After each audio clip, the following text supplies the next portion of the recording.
Friends, April 22, 2025న పెహల్గాంలో Pakistan terrorist మన హిందూ టూరిస్టులపై పాశవికంగా కాల్పులు జరిపి 28 మందిని దారుణంగా చంపేశారు. టెర్రరిస్ట్ వెనుకున్నది ఖచ్చితంగా పాకిస్తాన్ ఆర్మీనేనని ఇండియన్ గవర్నమెంట్ బలంగా చెబుతూ వచ్చింది.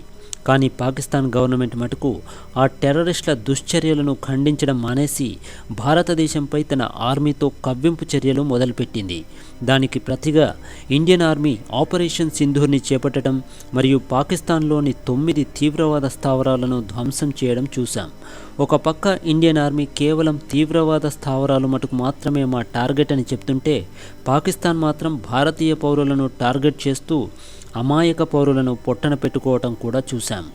పాకిస్తాన్ దుశ్చర్యను అంతర్జాతీయ వేదికపై గట్టిగా చెప్పే ప్రయత్నం చేసింది ఇండియా. కానీ పాకిస్తాన్కి చెందిన నేతలు పెహల్గాం అటాక్కి వారికి ఏమీ సంబంధం లేదని, తాము కూడా తీవ్రవాద బాధితులమేనని బుకాయిస్తూ వచ్చారు. ఇదే విషయాన్ని అంతర్జాతీయ వేదికలు మరియు పలు విదేశీ న్యూస్ ఛానల్స్లో కూడా చెప్పడం జరిగింది. అయితే పెహల్గాం అటాక్ మరియు టెర్రరిజంపై పాకిస్తాన్ చెబుతున్న అబద్ధాలను మరియు అసత్యపు ప్రచారాలను రుజువులతో సహా తిప్పికొడుతూ వారి నోర్లు మూయించింది ఒక ఇంటర్నేషనల్ న్యూస్ ఛానల్ యొక్క మహిళా రిపోర్టర్. ఆమె ఇంటర్వ్యూ చేసిన విధానం, ఆమె సంధించిన ప్రశ్నలకు పాకిస్తాన్ నేతల వద్ద జవాబు లేకుండా పోయింది. తన ప్రశ్నలతో పాక్ నేతలను ఉక్కిరిబిక్కిరి చేసి కోట్లాది ఇండియన్స్ యొక్క డై హార్డ్ ఫ్యాన్ అయిపోయింది ఆ యువతి. భారత్ ఆపరేషన్ సింధూర్ చేపట్టిన 3 రోజుల్లోనే ఎక్స్ అకౌంట్లో ఆమె ఫాలోవర్స్ 20,000 నుండి 112,000కి ఎగబాకారంటే ఆమె ఇంటర్వ్యూ చేసే విధానం ఎలాగుంటుందో అర్థం చేసుకోవచ్చు. ఆమెకి రాత్రికి రాత్రే ఈ స్టార్డమ్ రాలేదు.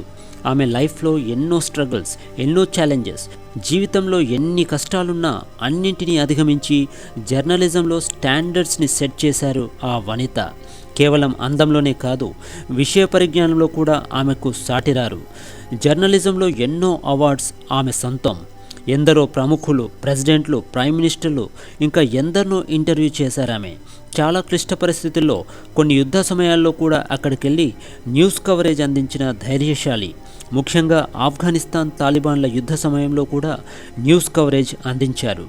ఆమె ఎవరో కాదు, Australian broadcast journalist, sky news channel యొక్క లీడ్ వరల్డ్ న్యూస్ ప్రెజెంటర్ మరియు డాక్యుమెంటరీ మేకర్ అయిన యాల్దా హకీమ్. ఫ్రెండ్స్, ఈ వీడియోలో యాల్దా హకీమ్ యొక్క కంప్లీట్ లైఫ్ స్టోరీని చూద్దాం.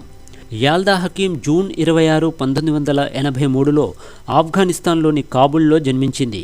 ఆమెకి 6 నెలల వయసుండగా తీవ్రవాద సంస్థ అయిన ముజాహిద్దీన్ ఆఫ్ఘనిస్తాన్ని ఆక్రమించే ప్రయత్నం చేయగా ఆఫ్ఘనిస్తాన్లో సోవియట్ ఆఫ్ఘాన్ యుద్ధం చెలరేగింది. ఆ యుద్ధంలో తమ ప్రాణాలు కాపాడుకునేందుకు ఆ దేశం విడిచిపెట్టిపోవాలనుకుంది ఆ కుటుంబం. కానీ ఆ కుటుంబం దేశాన్ని విడిచిపెట్టిపోవడానికి అక్కడి ప్రభుత్వం అంగీకరించలేదు. అయితే కొందరు పీపుల్ స్మగ్లర్స్ యొక్క సహాయంతో ఆ కుటుంబం ఎలాగోలా పాకిస్తాన్ చేరుకుంది. ఫ్రెండ్స్, ఈ పీపుల్ స్మగ్లర్స్ ఎవరు అని అనుకుంటున్నారా? ఒక దేశం యొక్క ఇంటర్నేషనల్ బార్డర్ నుంచి ఇంకొక దేశానికి ఇల్లీగల్గా మనుషులను ట్రాన్స్పోర్ట్ చేయడానికి సహకరించే వారిని పీపుల్ స్మగ్లర్స్ అని అంటారు.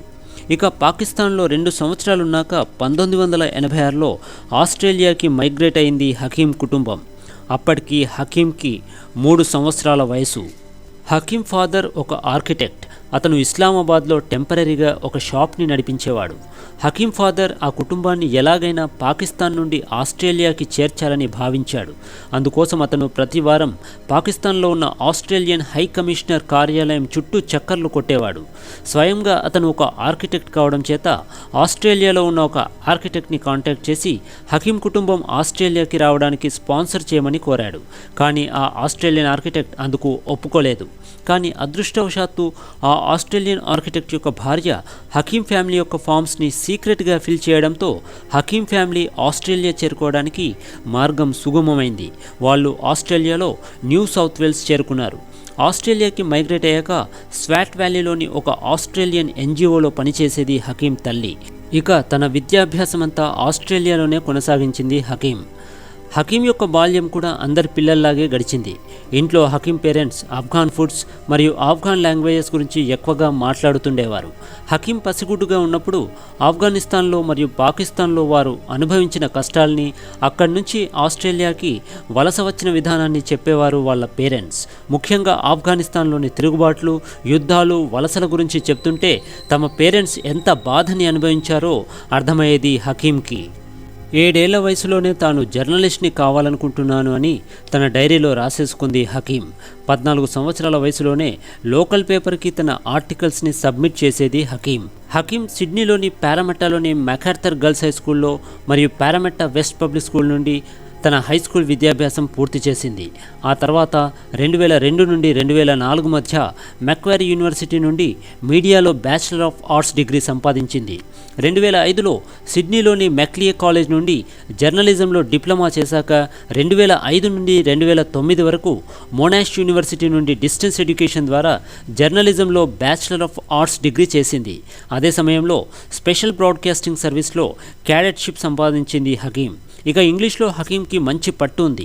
అయితే కేవలం ఇంగ్లీషే కాకుండా హకీంకి పర్షియన్, ఉర్దూ, హిందీ, పాష్తో, మాండరిన్ భాషలపై కూడా మంచి పట్టు ఉందంటే ఆశ్చర్యపోవాల్సిందే. 2000 మొదటి దశకంలో తన డిగ్రీ పూర్తి చేశాక ఒక ఆస్ట్రేలియన్ న్యూస్ ఛానల్లో జాబ్కి అప్లై చేసింది హకీం. ఛానల్ యొక్క ఎగ్జిక్యూటివ్ ప్రొడ్యూసర్ని కలిసి తనకేదైనా జర్నలిస్ట్ జాబ్ ఇవ్వాల్సిందిగా కోరింది. ఒక 45 నిమిషాల పాటు చాలా వేడుకొంది. అతను యాక్సెప్ట్ చేయలేదు. అయినా హకీం తన ప్రయత్నాన్ని విరమించేది కాదు. ఆ న్యూస్ ఛానల్ చుట్టూ ప్రదక్షిణలు కొట్టేది. తను ఆఫీస్లోకి ఎంటర్ కాగానే చూసి చూడనట్టుగా వ్యవహరించేవాడు ఆ ఎగ్జిక్యూటివ్ ప్రొడ్యూసర్. 2000స్లోని ఫస్ట్ డికేడ్లో ఆఫ్ఘనిస్తాన్ మరియు ఇరాక్పై యుఎస్ ఆక్రమణలు పెరిగాయి. అప్పట్లో ఆఫ్ఘనిస్తాన్ మరియు Iraq top news agenda items. అయితే ఛానల్లోని సీనియర్ స్టాఫర్స్కి ఆ రీజియన్స్పై పట్టు లేకపోవడం, అదేవిధంగా పర్షియన్, దరీ, హిందీ, ఉర్దూ, పాష్తో భాషలపై హకీంకున్న పట్టు కారణంగా ఒక జర్నలిస్ట్ ద్వారా హకీంని పిలిపించి వీడియో టేప్స్ని మరియు డాక్యుమెంట్స్ని ట్రాన్స్లేట్ చేయించుకునేవారు ఆ ఛానల్ వారు. అలా 18 నెలలు తిరిగేసరికి ఆ ఛానల్ యొక్క ట్రైనీ ప్రోగ్రాంలో చేరిపోయి డిగ్రీ కంప్లీట్ చేసింది హకీం. మొదట్లో రిమోట్ ఏరియాస్లో ఆదివాసీ కమ్యూనిటీలపై స్టోరీస్ సెల్ఫ్ షూట్ చేసేది హకీం. ఎక్కువగా అడవుల్లోని అగ్ని ప్రమాదాలు, యాక్సిడెంట్లు, అటువంటి వార్తలు కవర్ చేసేది హకీం. ఇంటర్నేషనల్ న్యూస్ కవరేజ్ చేయాలనే కోరిక బలంగా ఉండేది హకీంకి. కానీ తాను ఒక జూనియర్ రిపోర్టర్. అలాంటి న్యూస్ కవర్ చేయమని ఎవరు పంపుతారు తనని? కానీ తన పట్టుదల, తన ఆకాంక్షల ముందు అవేమీ పెద్ద విషయాలు కావు. యాన్యువల్ లీవ్ పెట్టేసి ఒక కెమెరా తీసుకొని ఇండియాకు వచ్చేసింది హకీం. తనకి ఛానల్ వారు ఆఫ్ఘనిస్తాన్లోని కాబుల్లో ఒక అసైన్మెంట్ ఇచ్చారని, అక్కడికి వెళ్తున్నానని ఫోన్ చేసి చెప్పింది తన పేరెంట్స్కి. కానీ హకీం పేరెంట్స్ నమ్మలేదు. వాళ్ళు ఇమీడియట్గా ఇండియా బయలుదేరారు. హకీం కాబుల్ వెళ్ళడానికి ససేమిరా ఒప్పుకోలేదు. కానీ హకీం ఎలాగోలా వారిని ఒప్పించింది. అయిష్టంగానే హకీం పేరెంట్స్ హకీంతో కాబుల్ బయలుదేరారు. ఒక డ్రైవర్గా, ట్రాన్స్లేటర్గా హకీంకి కాబుల్లో తోడ్పాటునందించాడు హకీం ఫాదర్. వాళ్ళ పేరెంట్స్తో ఇలా కాబుల్కి వస్తానని ఎప్పుడూ ఊహించలేదు హకీం. వాళ్ళు అప్పుడు చూసిన కాబుల్, ఇప్పుడు చూస్తున్న కాబుల్ పూర్తిగా వేరు. యుద్ధంలో కాబుల్ వినాశనాన్ని పూర్తిగా చిత్రీకరించింది హకీం. ఆ డాక్యుమెంటరీని ఛానల్ వాళ్లకు పంపింది.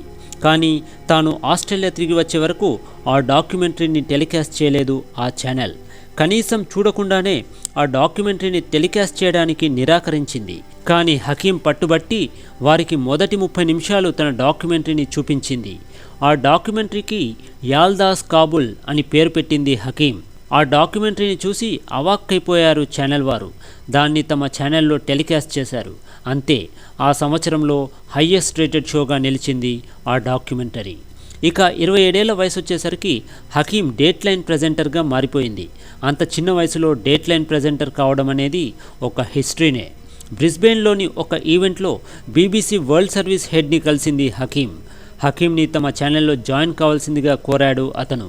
2012లో లండన్ ఒలింపిక్స్ని కవర్ చేస్తున్న సమయంలో బీబీసీ హెడ్ హకీంని మళ్ళీ కలవడం జరిగింది. మీరు మా ఛానల్లో జాయిన్ కావాలంటే మేమేం చేయగలమని అడిగాడంటే హకీం యొక్క జర్నలిజం క్యాపబిలిటీస్ ఏపాటివో అర్థం చేసుకోవచ్చు.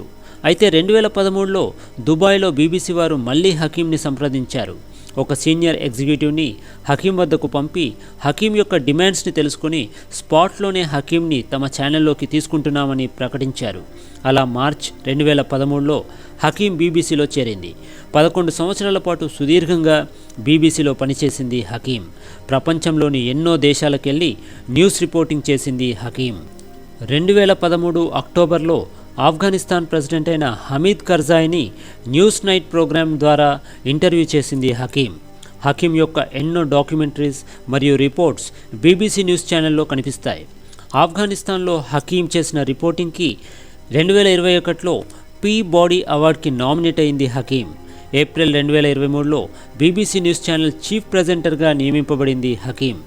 బీబీసీలో అంతర్జాతీయ అంశాలపై ప్రతివారం 2 గంటల పాటు ప్రసారమయ్యే ద డైలీ గ్లోబల్ అనే ప్రోగ్రాంని హకీం ప్రజెంట్ చేసేది. ఆ తర్వాత జూలై 2023లో హకీం బీబీసీని వదిలి స్కై న్యూస్లో జాయిన్ అయింది. స్కై న్యూస్లో లీడ్ వరల్డ్ న్యూస్ ప్రెజెంటర్గా నియమింపబడింది హకీం. ఇక 2024 జనవరి 22 నుండి ఫారెన్ అఫైర్స్ పైన ద వరల్డ్ విత్ యాల్దా హకీం అనే ప్రోగ్రాం ప్రసారమవుతుంది. ఇది అత్యధిక రేటింగ్ కలిగిన ప్రోగ్రాం. ఇటీవల పహల్గామ్ టెర్రరిస్ట్ అటాక్ తర్వాత ఇదే ప్రోగ్రాం ద్వారా ఇండియా పాకిస్తాన్ కాన్ఫ్లిక్ట్పై పాకిస్తాన్కి సంబంధించిన పొలిటీషియన్స్ మరియు డిప్లొమాట్స్ని ఇంటర్వ్యూ చేసి తన ప్రశ్నలతో తనకున్న విషయ పరిజ్ఞానంతో వారిని ఉక్కిరిబిక్కిరి చేసి వారికి చెమటలు పట్టించింది హకీం. తన జర్నలిజం వృత్తే కాకుండా 2018లో యాల్దా హకీం ఫౌండేషన్ని నెలకొల్పింది హకీం. ఈ ఫౌండేషన్ని తన భర్త ఆబెద్ రషీద్తో కలిసి నడిపిస్తుంది హకీం. ఈ ఫౌండేషన్ ద్వారా ఆఫ్ఘనిస్తాన్లోని టాలెంటెడ్ యంగ్ ఉమెన్కి ఎడ్యుకేషన్లో సపోర్ట్ చేస్తుంది హకీం. దీనికి గాను ఆక్స్ఫర్డ్ యూనివర్సిటీలోని ఓరియల్ కాలేజ్తో పార్ట్నర్షిప్ చేసుకుంది యాల్దా హకీం ఫౌండేషన్. ఇక 2021లో ఆఫ్ఘనిస్తాన్లో తాలిబన్ల తిరుగుబాటు సమయంలో హకీం అక్కడే ఉండి న్యూస్ కవరేజ్ చేసింది. తాలిబన్ల ధాటికి ఆఫ్ఘాన్లో కూలుతున్న ఒక్కొక్క ప్రావిన్స్ని కల్లారా చూసింది హకీం. ఆఫ్ఘనిస్తాన్ నేతలు, డిప్లొమాట్లు, మిలిటరీ వాళ్ళు వీళ్ళందరితో కాంటాక్ట్లో ఉండేది హకీం. అంతేకాకుండా ఆఫ్ఘనిస్తాన్లోని అమెరికన్ యూనివర్సిటీలోని ఫీమేల్ స్టూడెంట్స్తో కూడా కాంటాక్ట్లో ఉండేది హకీం. రూరల్ కమ్యూనిటీస్ని విజిట్ చేస్తూ ఆడపిల్లలను చదివించాల్సిన ప్రాముఖ్యాన్ని పేరెంట్స్కి తెలియజేసేది హకీం. తాలిబన్లు ఆఫ్ఘనిస్తాన్ని కైవసం చేసుకోవడంతో అక్కడి ఆడపిల్లలు మరియు యువతులకు సేఫ్టీ మరియు ఎడ్యుకేషన్ ఉండవని గ్రహించింది హకీం. వారిని ఎలాగైనా అక్కడి నుంచి తప్పించాలనుకుంది. అయితే వాళ్లను తప్పించాలనుకుంటే ఎలా? ప్లేన్లను ఎక్కడి నుండి తేవాలి? వాళ్లను ఎక్కడికి చేర్చాలి? వాళ్ళ దగ్గర సరైన వీసాలు, డాక్యుమెంటేషన్లు కూడా లేవు. కొందరు వాలంటీర్స్తో కలిసి కనీసం 850 మంది ఆడపిల్లలను, యువతులను కాబుల్ నుండి ఎవాక్యుయేట్ చేయించింది హకీం.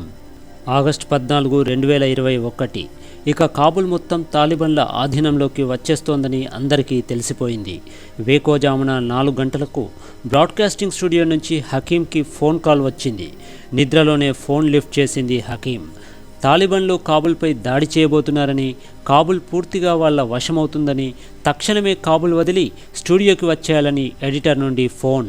కానీ హకీం వచ్చిన పని ఇంకా పూర్తి కాలేదు. బ్రాడ్కాస్టింగ్ హౌస్కి ఒక తాలిబాన్ కాంటాక్ట్ని మెసేజ్ చేసింది హకీం. అంతే, ఉదయం 9 గంటలకు హకీం లైవ్లోకి వచ్చేశారు. 3-4 గంటలు ఏకధాటిగా ఇంటర్వ్యూ చేస్తూనే ఉన్నారు హకీం. అందులో ఎంతోమంది తెలిసిన వాళ్ళు కూడా. కాబుల్ ఎయిర్పోర్ట్లో పరిస్థితి పూర్తిగా గందరగోళంగా ఉంది. ఒకరినొకరు తోసుకుంటూ ప్లేన్లలోకి ఎక్కే ప్రయత్నాలు చేస్తున్నారు. ఆ ప్రయత్నంలో కొందరు ప్లేన్లలోంచి కిందికి పడిపోతున్నారు. ఒక మాజీ దౌత్యవేత్తను ఇంటర్వ్యూ చేస్తుంది హకీం. సరిగ్గా అదే సమయంలో ఫోన్ రింగ్ అయింది. అది తాలిబాన్ టెర్రరిస్ట్ ఫోన్ కాల్. ఇప్పుడు హకీం ఇంటర్వ్యూ చేసేది ఆ తాలిబాన్ టెర్రరిస్ట్నే. తన కెరీర్లో చాలా క్లిష్టమైన మూమెంట్ అది హకీంకి. ఒక పక్క అక్కడి విమెన్కి సపోర్ట్ చేయడం, మరో పక్క కరడుగట్టిన తాలిబాన్ టెర్రరిస్టుల న్యూస్ కవరేజ్. ఫోన్ లిఫ్ట్ చేసింది హకీం. 40 నిమిషాల పాటు బీబీసీలో లైవ్ టెలికాస్ట్. హకీం ఆ తాలిబాన్ స్పోక్స్ పర్సన్ని తన ప్రశ్నలతో ఉక్కిరిబిక్కిరి చేసింది. క్రిస్టల్ క్లారిటీతో కఠినమైన ప్రశ్నలు సంధించింది హకీం. వాళ్ళ జవాబు వింది, ప్రపంచానికి వినిపించింది. హకీం తాలిబాన్లైనా, మిలిటెంట్లైనా, ఇస్లాం దేశాలైనా, ఇంకెవరైనా అందరికీ ఒకటే చెప్పదలుచుకుంది.